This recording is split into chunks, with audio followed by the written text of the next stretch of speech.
Robert Mugabe's decades-long grip on power seems to have come to a dramatic end as Zimbabwe's ruling party fired him on Sunday, ending his 37-year reign as the African country's leader. But in what was supposed to be a resignation speech, Mugabe failed to step down, paving the way for impeachment proceedings to begin. Meanwhile, the much-anticipated successor, Emmerson Mnangagwa, has promoted himself as an experienced leader who will bring stability and democracy to Zimbabwe. But will he serve as a panacea for Zimbabwe's problems? What path will Zimbabwe follow in the years to come, and what are the profound regional implications? To discuss these issues and more, I'm happy to be joined in the studio by Liu Guijin, former Chinese ambassador to Zimbabwe and South Africa, and Hannah Ryder, China representative of the China-Africa Advisory. We shall also cross over to Farai Mukhakutuya, CGTN correspondent in Harare. That's our topic. This is Dialogue. I'm Yang Ray.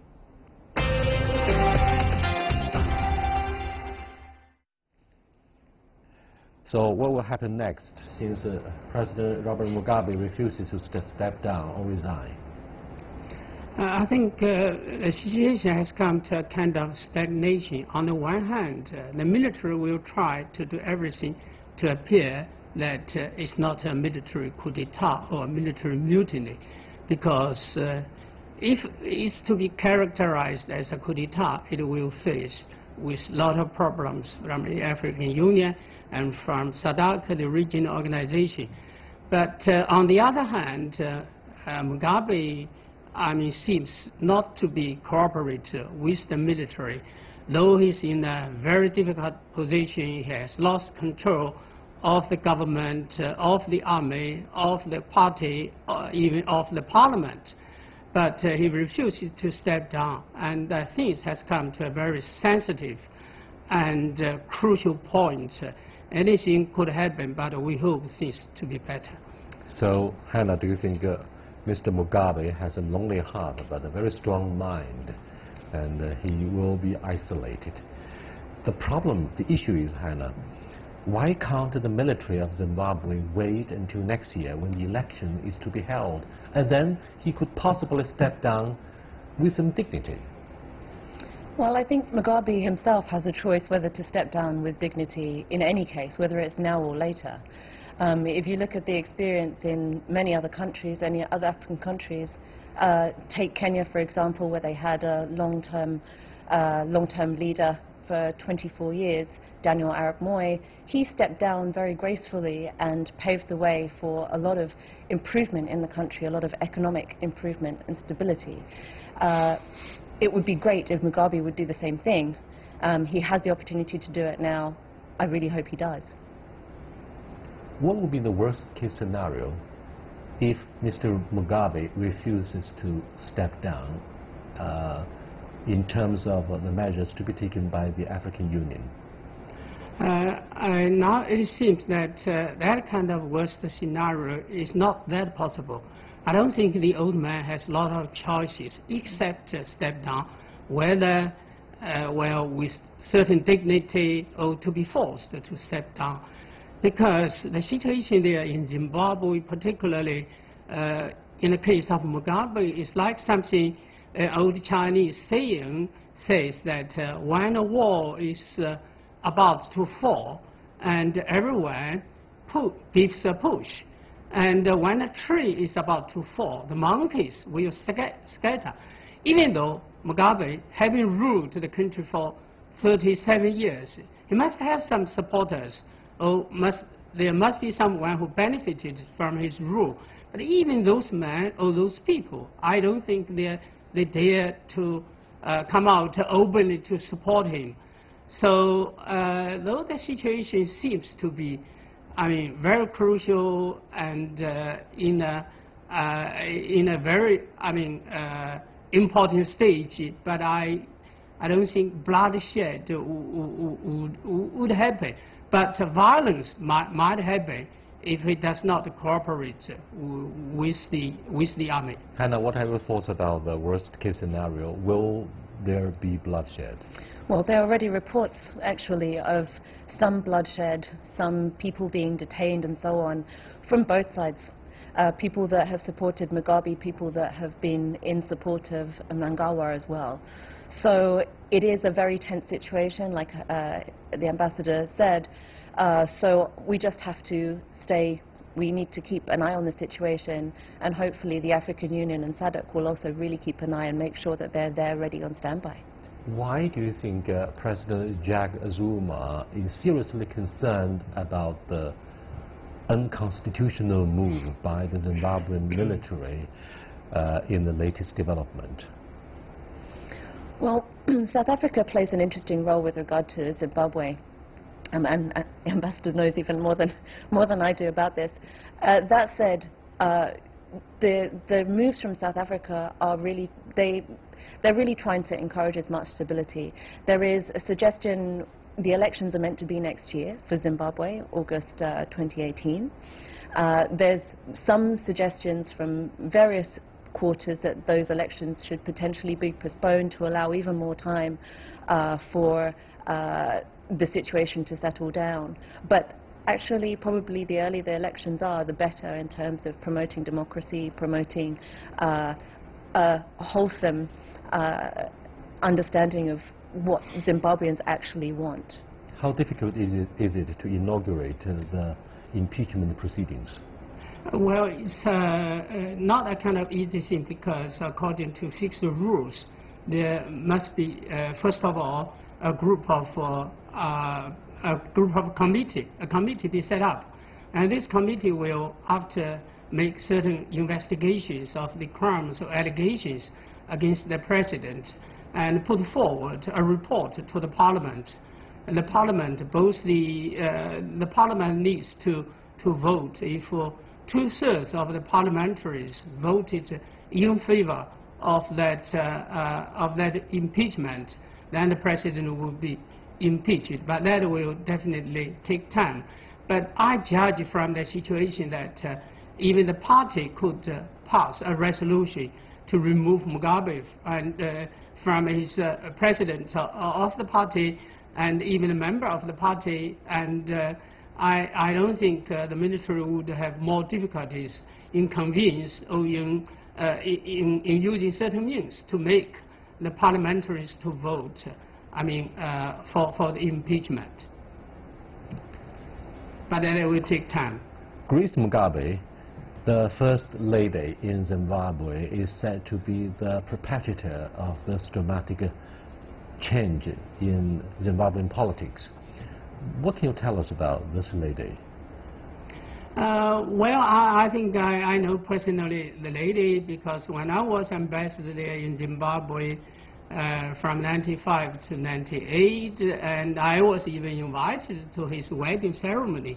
But unfortunately, I was on holidays in Beijing, so I sent my number 2 there. And I visited their homes and had dinner together with them. And also in the recent years, 3 or 4 years ago, I met Grace Mugabe again in Beijing during a function of a dinner held by a private Chinese businessman. I saw her wear a big diamond on the finger, and I have read and heard a lot of stories and negative reports about the lady. He is leading a kind of extravaganza life, and he does not have a good temper, and he beat people, or even his bodyguards, and a lot of scandals. Beat people. She has a very bad temperament. Very bad temper. Yes, in South Africa recently, and also in Hong Kong. Yes. Do you think this marriage is based on love, trust, or actually, and ironically, power partnership? Oh, I really have no idea, having never met them. However, Grace Mugabe does have a very poor reputation, and supposedly is this what has led the military to actually take this action as quickly as possible, to do what the concern about Grace Mugabe taking power after Robert Mugabe, that is the key concern for a lot of Zimbabweans, not just the military. I think the most serious kind of thing is ambitions. Yeah, that's exactly my next question Right. about whether Zimbabwe could be regarded as a real parliamentary democracy. I mean, if this country could be called a democracy, do you think there are any forces to check and balance the ambition of the First Lady? Or, in other words, is it normal for the First Lady to be involved politically? I don't think it's a kind of, well, so-called mature democracy or kind of full-fledged and well-operated kind of parliament. If that was the case, I don't think the unconstitutional event could have happened now, because the removing the sacking of the former vice president's post, I mean Mnangagwa, serves to be the last straw to break the camel's back. And at the same time, Grace Mugabe indicated in a high tone that she is ready to succeed the president. So that made, I mean, the military to made up their mind to take the action. Otherwise, they don't have the time to stop the lady from succeeding Robert Mugabe. The alleged coup seems to be well prepared. Now let me go back to one chapter of New Zimbabwean history. 7 years after Mr. Mugabe and his comrades won the independence in 1987, he changed the constitution and became the president. Now, what does the constitution say about the presidency? Since this man, Mr. Mugabe, has been in power as president of the country for 37 years, as long as the history of an independent Zimbabwe. And no, I don't think that is stipulated in the Constitution.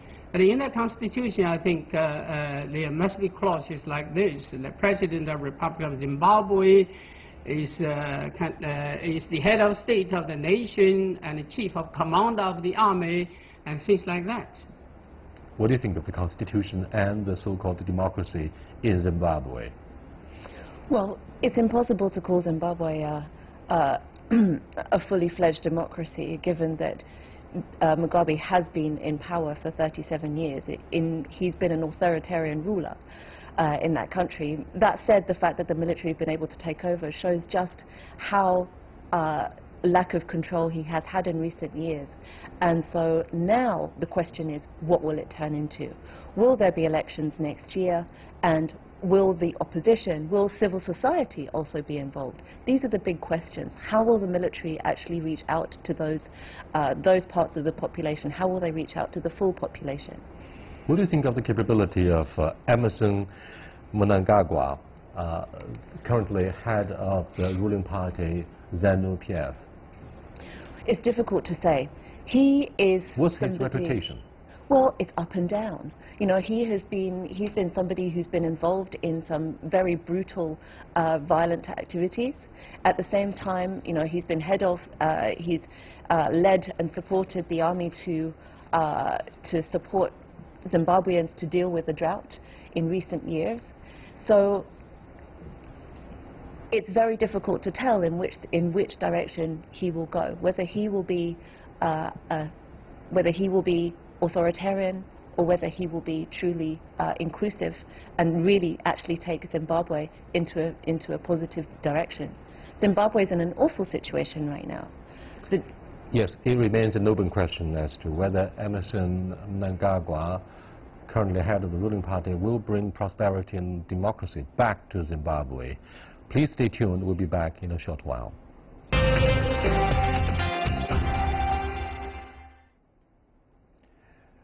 Welcome back.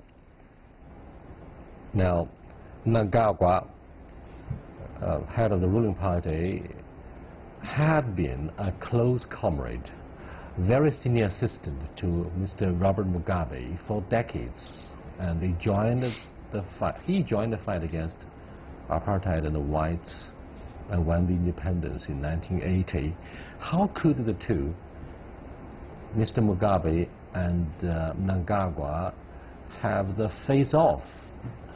Why do you think in this alleged blame game, it is Grace Mugabe who would take most of the blame and scathing criticism? Or do you think we should give him a chance, give Mnangagwa the chance to reform the extremely difficult economy in this country? Yes, I think if Mnangagwa becomes president of the nation one day, it seems very likely.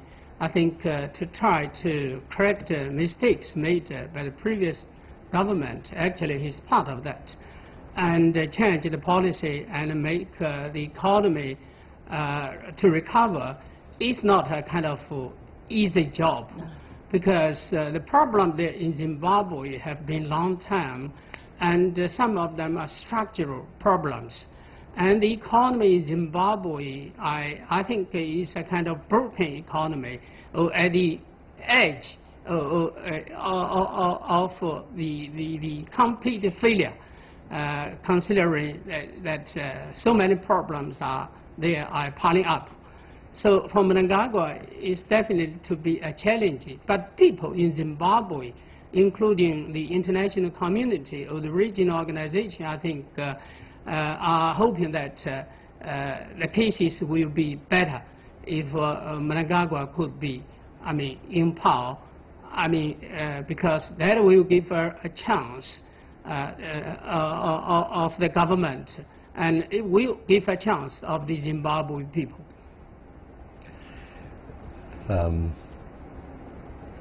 What do you think of next steps to be taken by the new government? Let's put Mr. Mugabe's fate aside. Do you think the white farmers will be brought back? Will the land be returned to them? Because these whites were known for being able to run the economy very well until they were deprived of the farming land.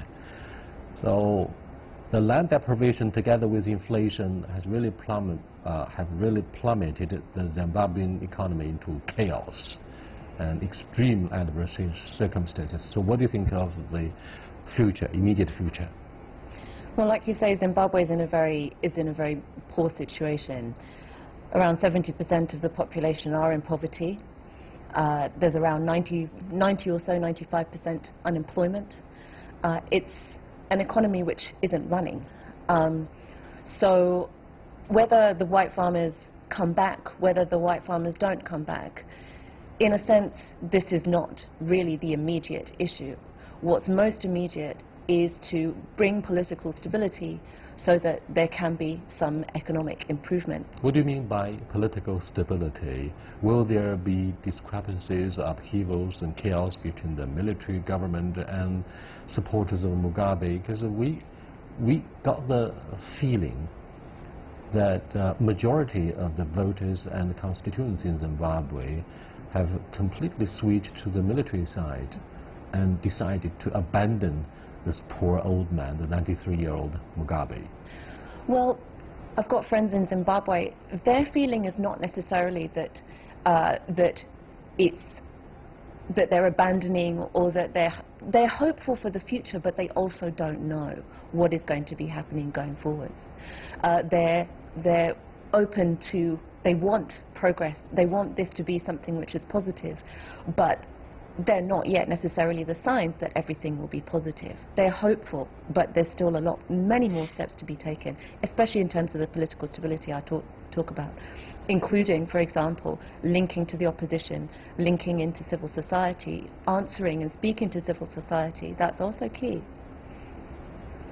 I think while look at Judge Zimbabwe's political situation, we have to acknowledge the existence of the MDC, Movement of Democratic Change. Exactly. Because that opposition is quite a strong opposition.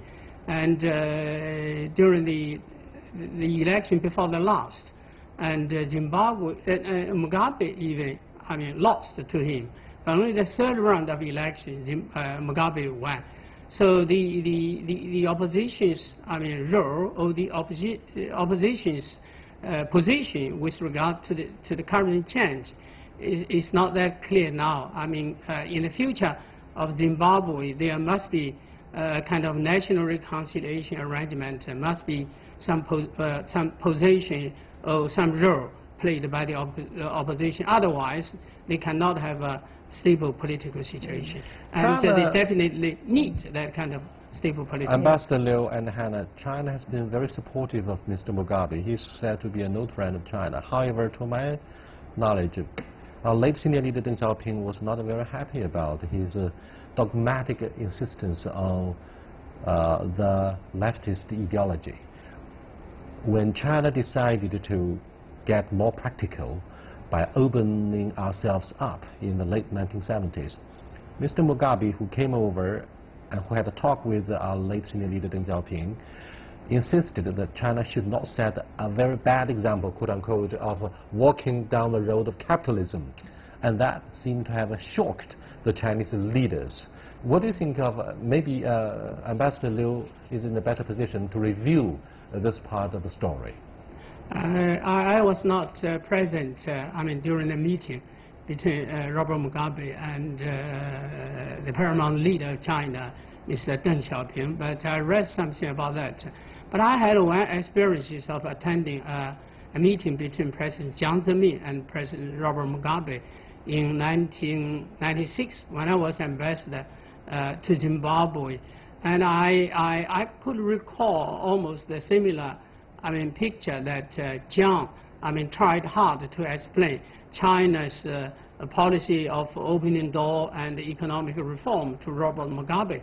But after the meeting, and we went back to the hotel room, and President Jiang called me and also another senior Chinese minister together and told us that it seems to me, Jiang said, that Robert Mugabe, the president, does not understand our economic reform. Even in the year of 1996, the old man's idea still remains, as what he was. What do you think of the official ideology of the Mugabe administration? Was it very radically communist? What was it? Well, Mugabe has a big legacy, not just as a 37-year rule.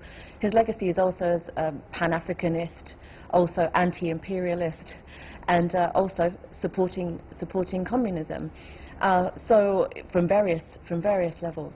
That said, even in 2013, Mugabe launched a structural economic transformation policy, which was meant to also be moving the country towards more and more opening. And in fact, even the trade between China and Zimbabwe has been increasing over time. So although ideologically Mugabe had particular positions, even those were moving and continue to move, well, could continue to move even further. I think the Chinese relationship will be very key to Zimbabwe going forwards. Ambassador Liu, China invests at least $1 billion in the construction of the poor economy. Is there any chance for us to enjoy any possible return of the investment, which is not a small number, by the way? Well, I think the investment in Zimbabwe are in various fields, in minerals areas, mineral resources. Very quickly, do you think we're going to have any return? Agriculture, I think. Are we going to have a return of the investment? Yes, they have already got some return, though. They might have more chances. Okay, we'll wait to see what's going to happen. Let me cross over to CGTN correspondent in Zimbabwe, Farai Mwakutuya. Hello. Hi, how are you doing? It's a big relief that we are able finally to get connected with you, but what's the latest there? Well, the latest here is indeed that the deadline President Robert Mugabe was given to submit his resignation, which was midday on Monday local time, has passed. We know that the ruling party is now pressing on with its plans for impeachment. In fact, this afternoon they have summoned all members of parliament and senators for a caucus meeting, indicating that indeed they are going to press on to impeach President Robert Mugabe in parliament, which would, recall him from his role as a president of the country, unable to govern because of that.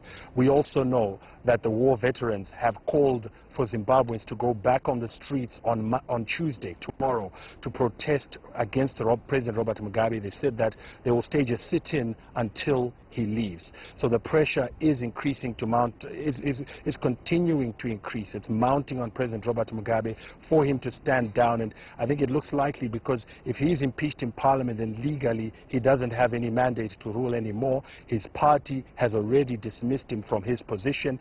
And clearly the people on Saturday, when they had the mass protest, and if they come out again tomorrow, have shown that they no longer support him. So it's an increasingly difficult position for President Robert Mugabe to remain as president of this country. Studio.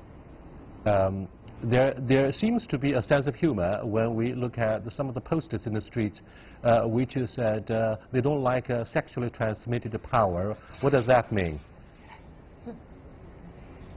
Well, the reference they were making there was to the First Lady, Dr. Grace Mugabe, President Mugabe's wife, because she is a relatively new face to politics. She was previously inactive, but only joined or became active in the ruling party in 2013.